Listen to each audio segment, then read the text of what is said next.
Hey everyone, Kevin P. McAuliffe here, and I am back again with another Digital Juice tutorial, and this time we're going to take a look at getting started with animated lower thirds for Apple's Motion and Final Cut Pro. Now, as I start out all my getting started with tutorials, I've got to remind you that if you haven't downloaded the most recent version of the Juicer, you need to head on over to the Digital Juice website and download it. It's an absolutely free download for Windows and for Mac. And as of this recording, the most recent version of the Juicer is Juicer 3.89D build 270. Again, an absolutely free download for Windows and for all versions of Mac, from Tiger all the way up to Mountain Lion. Now, one thing I want to point out about animated lower thirds is that it is a downloadable product, meaning once you've decided to make your purchase and you go through the process on the Digital Juice website, you'll receive an email letting you know that the product has been added to your Digital Juice account. So what does that mean for you? What that means is that you're going to come to the Digital Juice website, you're going to navigate over to the sign-in page, and you're going to come in, you're going to sign into your account. I'm just going to enter my password here. And once you've logged into your account, what you're going to do is navigate to the Your Account button. You're going to come all the way over to the left here to Digital Juice Downloads. And inside the Digital Juice Downloads section of your account, you're going to see all the downloadable content that you have ready to download and work with inside of the Juicer and your application of choice. And in this case, we're talking about Apple's Motion. You can see here it is right here. Now, it's important to keep in mind that when you're going to download the product, you'll see in this case we actually have 3 parts to download the animated lower thirds for Apple's Motion. So you're going to want to make sure you download each part so that when you get into the Juicer, you have everything you need to get all of that content at your fingertips. Okay, so once we've made our purchase, we've downloaded the content, it's now time to get into the Juicer and get organized. So let's hide Firefox and let's Command and Tab into the Juicer. Okay, and as you can see, we are in the Juicer, and what we need to do to install our new product is to simply navigate over to the File drop-down, and we're not going to come down to Install Products. We're going to come one step further to Install Downloaded Content. Now, I've downloaded all the content onto an external drive, and you can see it's actually all located right here. Now, I obviously have a few more parts than you might have on your system, only because I'm doing the Getting Started With tutorial not only for Apple's Motion and Final Cut Pro, but also for Adobe's After Effects and for Adobe's Premiere Pro. So I have all of the elements downloaded right here.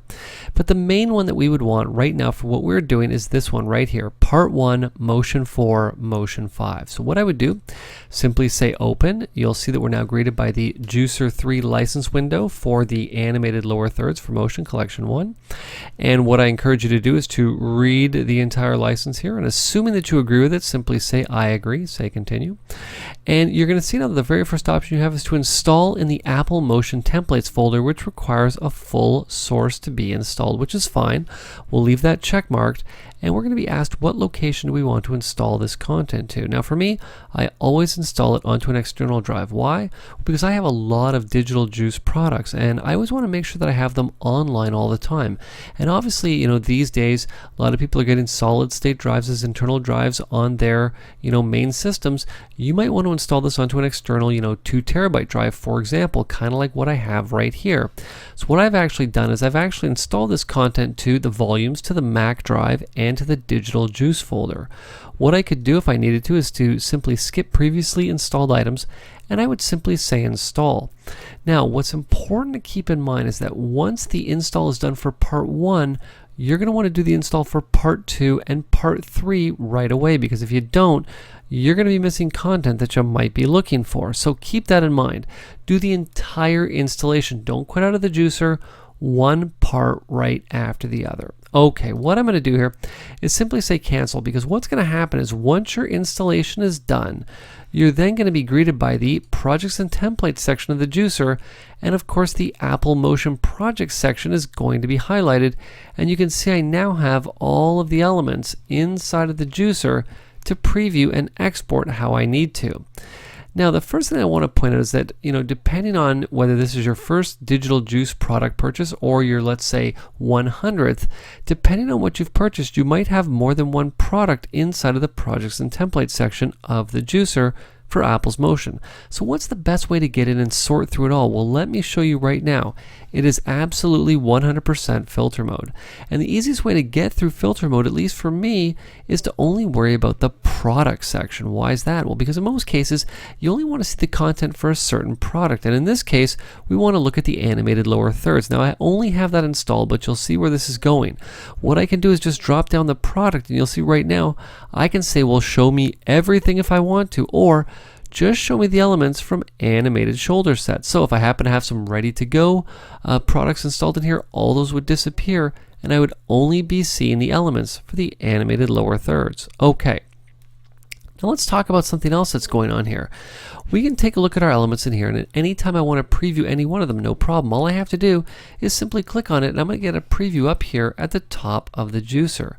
But we have something going on here. I'm just going to pause playback for a second because I actually have two icons going on here. Well, actually three icons going on here. I have not only the FCPX logo, I've got a motion logo, and I have this little folder icon. Well, what is this folder icon? Well, what I'm going to do is I'm going to double click on that folder icon, and now I have two new elements in here. I have one called Fresh Talent FCPX and just Fresh Talent.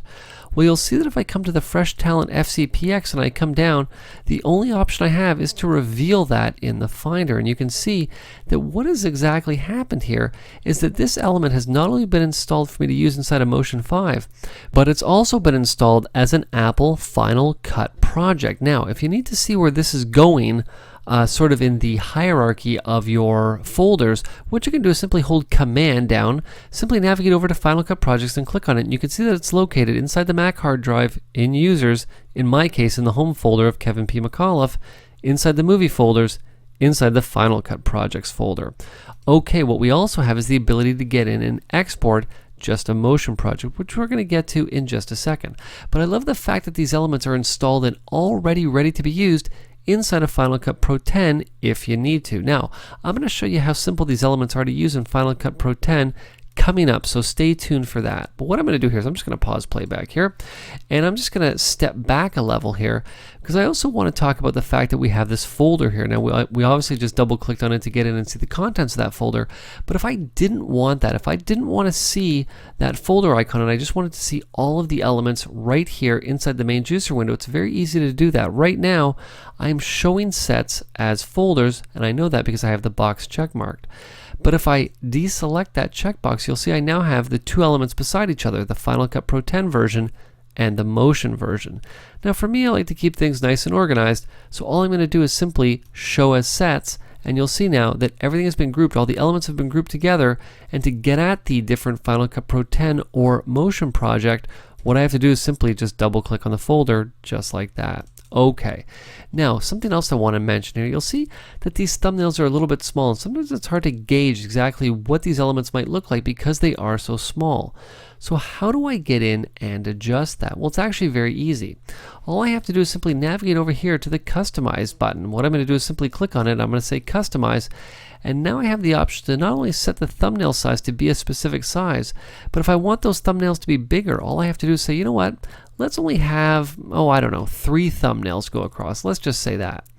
Now you'll see that I can have a gap around the thumbnails of 5 pixels.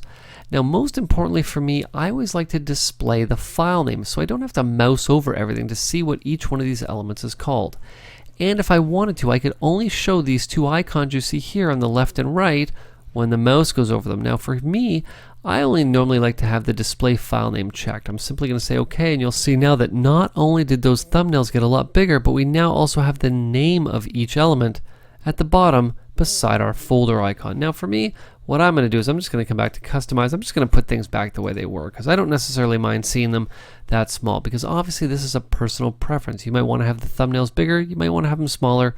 That's the great thing about the juicer, is it's so customizable and easy to work with. Now, one other thing I want to point out before we move on to talk about actually getting these elements out of the juicer. Now, we're going to be talking about getting them out specifically for Motion because they're already ready to go for Final Cut Pro 10. Okay, what I wanted to talk about was these tabs at the top here. You're going to see that I have the Templates tab, which is what we're on right now.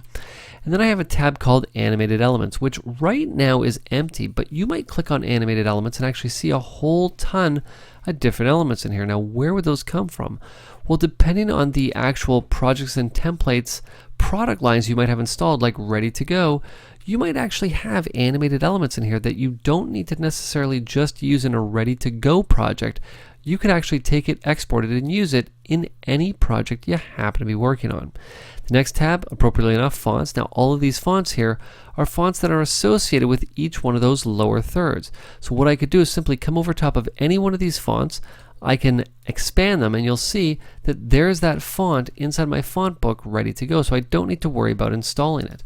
Again, I could come down to, let's just say Nova Round. Say, show me Nova Round. Guess what? I have Nova Round already ready to go inside of my font book. But if I didn't, what would happen is a little window would pop up where I could actually click on a little button that says install, and that font would be installed in seconds, ready to work with. Last but certainly not least, we have the extras tab. In this case, again, we don't have any extras, but depending on what product lines you have installed, you might very well have some in this tab. Okay, so let's go back to the main templates tab and let's talk about exporting these elements to work with inside of Apple's Motion. Okay, and since we're going to need the Motion element, what we're going to do is we're going to come right down to our folder here. I'm simply going to double click on it.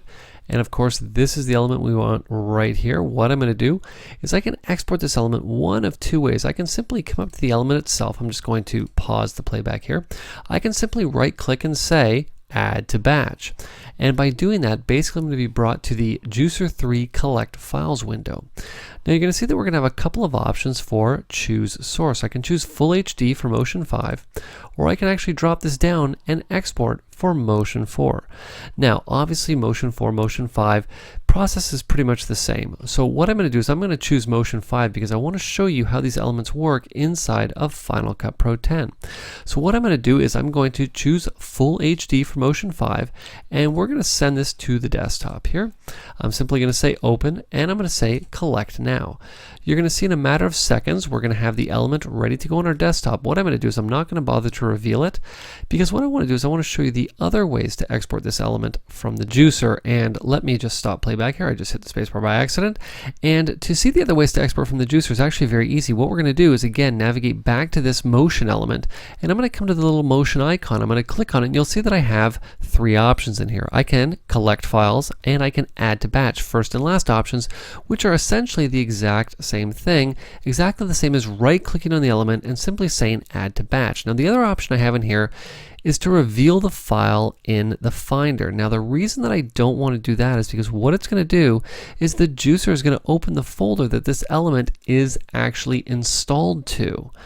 And what happens is that if you get in and you open that project or that element inside of Motion 5, make changes and save it out, it's going to impact everything that you export from the juicer for this particular element from here on forward. So I always encourage people to get in and make copies of these elements by either collecting them or adding them to the batch and collecting them that way. Essentially, it's exactly the same thing.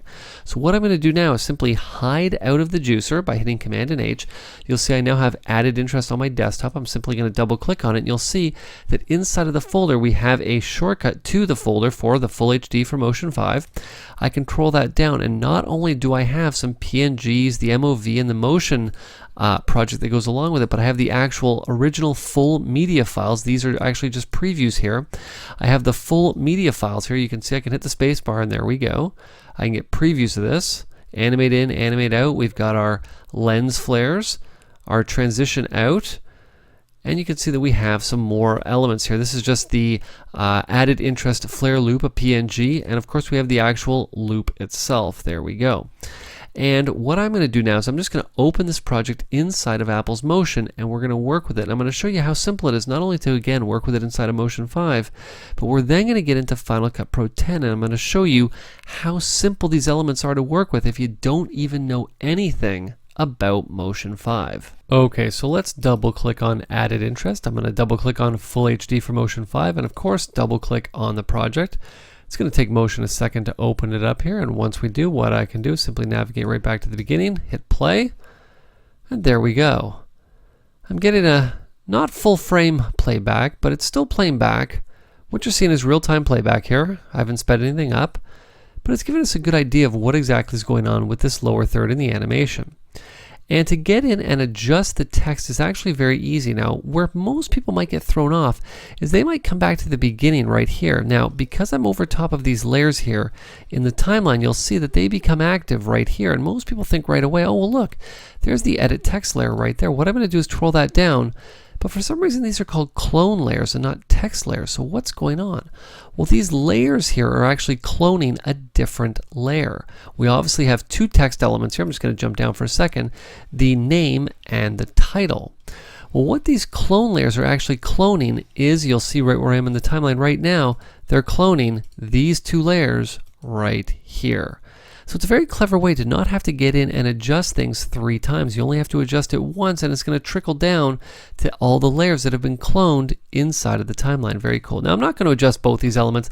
I'll just adjust the first one. With it selected, I'm going to come to the inspector. I'm just going to come down to the bottom here, and I'm going to type KP McAuliffe. There we go. Pretty cool. And I'm just going to come back to the beginning here. Again, simply hit play. And there's the exact lower third with KP McAuliffe. Of course, I'm the captain of the Thunder Titans. Awesome. Now what I want to do is I want to actually add this lower third to an element that's not the same size as it. What's important to keep in mind about this element is that it's been exported as 1920 by 1080, and I'm going to drop this onto a clip that's 1280 by 720. Now most people would think that I'm going to import the clip in here, then I'm going to jig the timeline duration, then I'm going to get in, start scaling. You know what, that already sounds too complicated, and I'm not going to do that. What I'm going to do here is I'm going to make my life a lot easier in a couple ways. What I'm going to do is I'm just going to create a new group. Command Shift and N to create a new group, and we're going to call this group, appropriately enough, lower third. And all we're going to do is we're going to take all the elements here, and we're just going to drag them into that lower third group. I'm going to twirl that up. I'm going to take this group and I'm going to copy it. What I'm going to do now is I'm going to come up to File, and I'm going to say New from Project Browser. The project browser is going to appear, and I'm going to create a project from a file. And again, exactly what I did before. Let's take the 178 megabyte boxing clip, and let's import that as a project. Now what I can do is say, okay, I'm going to come down here, and I'm going to come down, and what I want to do here is come down to about, I don't know, since we're dealing with 24 frames per second, let's come down to about the 48 frame mark. That's about 2 seconds in. And there, what I'm going to do, believe it or not, to make my life so simple, is I'm just going to hit Command and V to paste that lower third in. Now I'm not going to paste it into that group. I'm just going to paste it into its own group just like that, because I want to have them separate from each other. Because now basically what I have, if I come back and hit play, is I now have my background with a huge lower third that's a little bit too big. So how do I shrink this down? Well, it's actually very simple. All I'm going to do is simply select the group, head on up to the inspector, come to the properties. Let's simply scale this element down. We want to scale it down to about right there. And what I'm going to do is I'm just going to turn on my safe zones here. And let's just position this element right down here at the bottom. So what we basically have now is a lower third that's ready to render out and use in any project that I happen to be working on. I love that copy paste technique. Most people spend so much time monkeying around, adjusting the size of this, adjusting the size of that, doing this, doing that. But you see, stick it all in a group, copy it, create a new project based on the parameters of the clip that you want to add it to, and then simply paste it in there. It is so simple. Okay, that's really as complicated as you really need to get inside of Motion 5. Now, obviously the technique works exactly the same inside of Motion 4, but what I want to do now is I want to show you how this is going to work inside of Final Cut Pro 10. So let's do that. What I'm going to do is I'm going to quit out of Motion. I'm just going to discard all the changes, and let's get into Final Cut Pro 10, and let me show you how we're going to set this up quick and easy. Now there is something I need to point out as we're going into Final Cut Pro 10, and what I want to point out is that when we installed this product line in the juicer and we actually installed the motion templates, a whole bunch of other stuff was also installed, as you can see, into Final Cut Pro 10. We now have projects based on each one of those lower thirds and events created for each one of those lower third elements as well. Now for me, this is a little bit much, but if you prefer to have this in here, you can have it. But for me, like I said, I don't actually like to work this way. I like to just work with the generator. So what I want to do is I just want to show you how I like to have things set up. Like I said, feel free to leave all of these in here set up as Final Cut Pro 10 projects. and even as events in your event library. What I'm going to do is I'm just going to quit out of Final Cut Pro 10, and what we're going to do is once it quits out, I'll just create a new folder here while it's quitting out here. And we're going to navigate to the movies folder. I'm going to come to I'm just going to sort by the date modified here. I'm going to come to the Final Cut events. What we're going to do is we're just going to delete all these Final Cut events right here. And I'm going to come back and I'm going to come to the Final Cut projects. We're just going to delete the animated lower thirds as well. Like I said, feel free to keep them in there if you want. For me, I like to have things nice and clean because I like to use the generators that were installed with Final Cut Pro 10. And once Final Cut Pro 10 loads up here, all we're going to do is simply create a new project. We'll call this appropriately enough animated lower thirds. And I'm just going to use the default event. Sure, why not? I'm not going to use any custom settings. I'm simply going to say OK. We'll have Final Cut Pro 10 build a timeline based on the first clip that I drag in there. What I'm going to do is come to my new event right here. All I'm going to do is simply take the entire clip, the boxing clip, drag and drop it right down here into a new magnetic timeline. Now I'm just going to come down to about there, of course. Let's just zoom in a little bit. And what I'm going to do is navigate over here. Now you'll see that I already have the generator section selected right over here on the right hand side, and you'll see the very first option I have is the animated lower thirds, and take a look at that. There they all are inside of Final Cut Pro 10 ready to work with. I'm just going to go with added interest. Why not? It's what we've been using up till this point, so let's keep using it. You can see there it is right there. All I'm going to do is simply select the element to select all of it. I don't want to select a part of it because it's already got a transition at the beginning and a transition at the end. All I'm going to do is simply take it, drag it right over here, and I'm going to attach it to the clip just like such. Now, of course, once I leave it for a little bit, what's going to happen is that Final Cut Pro 10 is automatically going to start processing this clip so that it will play back in real time. All I'm going to do now is simply come right back to the beginning here, hit play. Now, it's probably not going to play back in real time once it gets to the point that it hasn't rendered, but take a look. There's the lower third right there. Now, of course, it's right dead in the middle of the screen, not exactly what we want, but something very easy to fix. So why don't we just do that? All I'm going to do is simply come right back to the middle of the element. With the element selected, we're going to navigate over here to the inspector. All we're going to do is simply come right over here to video. I'm going to come down to the transform section right here. Let's just show it, and let's just position the element. What I should actually do is take a look at saves here. There we go. Perfect. All I'm going to do is simply adjust the Y position here to put this right down at the bottom of the screen like such. Oh, and you know what? It's not Matthew Hardy. It's KP McAuliffe, right? When we need to adjust that, oh, well, you know what? No problem. I'm just going to come over here just like this. I'm just going to select Matthew Hardy, and I'm just going to replace him with KP McAuliffe. And guess what? KP McAuliffe now is all ready to go. All I have to do now is come back. Of course, again, give Final Cut Pro 10 a second here just to start processing the element. You'll see, I can see that it's doing its thing right here in the background, and I can also see the amber bar disappearing as it goes. And of course, as it starts to disappear, I can just sort of scroll through here. Of course, I've caught up, but take a look at that.